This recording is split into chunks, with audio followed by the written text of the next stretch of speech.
ఈ 18 రోజుల నుంచి జరుగుతున్న సమ్మె పరిణామాలు అవ్వచ్చు, ఛాంబర్ పరిణామాలు అవ్వచ్చు, ఫెడరేషన్ వాళ్ళది అవ్వచ్చు, ఈ పరిణామాలకి తెర దించాలని చిన్న సినిమా నిర్మాత షూటింగ్లు ఇబ్బంది పడుతున్నారు, పెద్ద సినిమా నిర్మాత షూటింగ్లు ఇబ్బంది పడుతున్నారు, కార్మికులు పని లేక ఇబ్బంది పడుతున్నారు.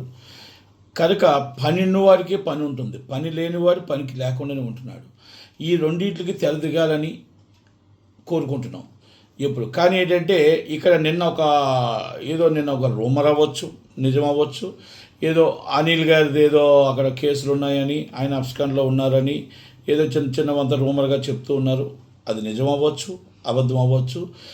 అది ఏమైనా ఆయన మీద ఉన్నది చిత్రపూరి కాలనీకి సంబంధించింది. ఈ ఫెడరేషన్కి సంబంధం పెట్టకండి.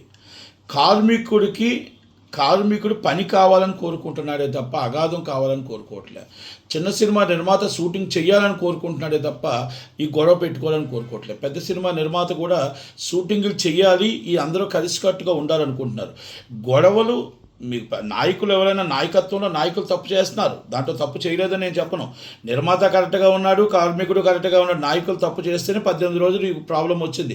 ఆ నాయకులు తప్పు ఏదైనా ఉంటే కేసు రూపంగా ఏదున్నా as per legal as per law ఏదున్నా మీరు కేసుల రూపంగా చిత్రపూర్ కాలనీ ఏదంటే మీరు రికార్డుగా అరెస్ట్ చేసుకోండి.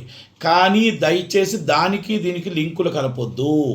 ఎందుకంటే కార్మికుడు కూడా బాధపడుతున్నాడు, ఇల్లు లేక, కార్మికుడు పని లేక బాధపడుతున్నాడు, చిన్న సినిమా నిర్మాత షూటింగ్ లేక చేయలేక బాధపడుతున్నాడు, పెద్ద సినిమా నిర్మాత బడ్జెట్ పెరిగిపోతుంది, టైమ్స్ అయిపోతున్నాయి, ఇంకా టైం దగ్గరికి వస్తే థియేటర్ ఎగ్జిబిటర్ ఇబ్బంది పడతాడు. ఎగ్జిబిటర్ సినిమాలు లేకుండా అయిపోయి మాస్ జాతర అనే సినిమా 27 ఉండాలి, అది కూడా వెనక్కి వెళ్ళిపోయింది.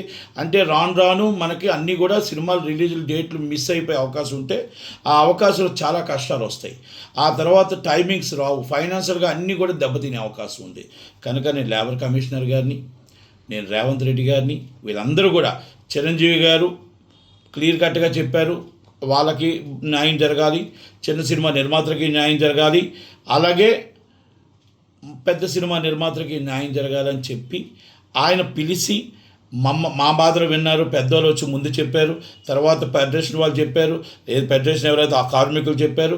దిల్ రాజు గారిని కూడా పిలిచి మొత్తం టోటల్గా ఏ ప్రాబ్లం అయినా కార్మికులకి ఇబ్బంది కలగకుండా, పెద్ద సినిమా నిర్మాతలకు ఇబ్బంది కలగకుండా, చిన్న సినిమా నిర్మాతలకు ఇబ్బంది కలగకుండా చెయ్యాలని చెప్పడం జరిగింది. కానీ ఈరోజు రన్నింగ్ నిర్మాతలు అంటున్నారు. చిన్న సినిమా నిర్మాతలు కూడా, సినిమా తీసే వాళ్ళని కూడా మీరు సలహాలు తీసుకోవాలా. మీరు సలహాలు తీసుకోకుండా రన్నింగ్ తీసే నిర్మాతల మీద సలహాలు తీసుకోవాలా. మీరు తీసుకోకుండా మీరు వన్ సైడ్ వెళ్ళడం కూడా కరెక్ట్ కాదేమో. ఒక్కసారి ఆలోచించండి దిల్ రాజు గారు, ఆలోచించండి వంశీ గారు, ఆలోచించండి సుప్రియ గారు. నేను మిమ్మల్ని మీ నాయకత్వాన్ని మేము బలపరుస్తాం, తప్పలేదు. కాకపోతే మీకున్న బాధని, ఇక్కడ చిన్న సినిమా నిర్మాతలకు ఉన్న బాధను కూడా అర్థం చేసుకోండి. చిన్న సినిమా అంటే 10 కోట్ల సినిమా చిన్న సినిమా అంటారమ్మా సుప్రియ గారు. చిన్న సినిమా అంటే ₹1 కోటి, 50 లక్షలు, 70 లక్షలు, 2 కోట్లు, 3 కోట్లు, 4 కోట్లు చిన్న సినిమాలు అంటారు. దయచేసి వాళ్ళందరినీ కూడా, చాలామందిని మీరు కలుపుకొని వెళ్ళట్లేదు. ఛాంబర్ ప్రెసిడెంట్ గారు కూడా, ఓకే, ఛాంబర్ ప్రెసిడెంట్, సెక్రటరీ గారు, లేకపోతే ట్రెజరర్ గారు వాళ్ళందరూ తప్పులు చేయొచ్చు, లేకపోతే ఫెడరేషన్ నాయకులు తప్పు చేయొచ్చు, కార్మికుడు తప్పు చేయలే, చిన్న సినిమా నిర్మాతలు తప్పు చేయలే, పెద్ద సినిమా నిర్మాతలు తప్పు చేయలే. కనుక ఇది ప్రాబ్లం సాల్వ్ అవ్వాలి.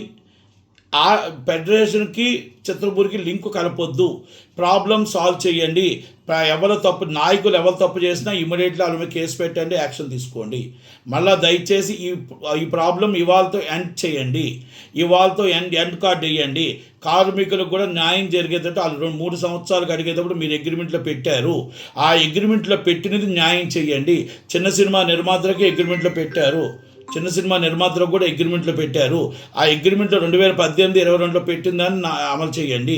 అలాగే అగ్రిమెంట్లో పెట్టింది 30% వాళ్ళు అడగట్లేదు, మీరు కూడా రీజనబుల్గా వాళ్ళకి పెంచాలి. డైలీ కార్మికులకి అన్ని రేట్లు పెరిగేయబడి పెంచాలి. చిన్న నిర్మాతకి ఏదైతే ఉందో వాళ్ళతో కూడా ఒప్పించి 25% తగ్గించి చేయాలి వేజెస్లోని. పెద్ద సినిమా నిర్మాతలు అందరూ కూర్చొని చేయాలని నా ఉద్దేశం తప్ప ఎవరిని ఇక్కడ కించపరిచేది లేదు. దయచేసి ఇవాళ ఎండ్ కార్డ్ వేస్తారని దిల్ రాజు గారిని, లేబర్ కమిషనర్ గారిని, సీఎం రేవంత్ రెడ్డి గారిని, అలాగే ఎవరైతే మాకు నాయకత్వం వహిస్తున్న సుప్రియ గారు, నాయకత్వం వహిస్తున్న వంశీ గారు, మైత్రి రవి గారు, చెర్రీ గారు, ప్లీజ్ రిక్వెస్ట్ ఎండ్. కానీ మీరు ఎండ్ వేసిన రోజు మీరు ఎండ్ చేస్తున్నప్పుడు చిన్న సినిమా నిర్మాతల బాధల్లో ఉన్నారు. చిన్న సినిమా నిర్మాతలు అమల్లోకి రావాలి. అగ్రిమెంట్లో కంపల్సరీ చిన్న సినిమా నిర్మాతలకి 25% వాళ్ళు తగ్గించి చెయ్యాలి. అది రికార్డుగా రావాలని మాత్రం దయచేసి మీరు ఏ అగ్రిమెంట్ చేసినా, ఏ రేటు పెంచినా, ఎలా పెంచినా అటు వాళ్ళ నుంచి కానీ మా నుంచి కానీ కూడా మా బాధని, మా కష్టాన్ని కూడా అర్థం చేసుకొని మమ్మల్ని కూడా దృష్టిలో పెట్టుకొని మాట్లాడతారని మనవి. Thank you very much. Thank you.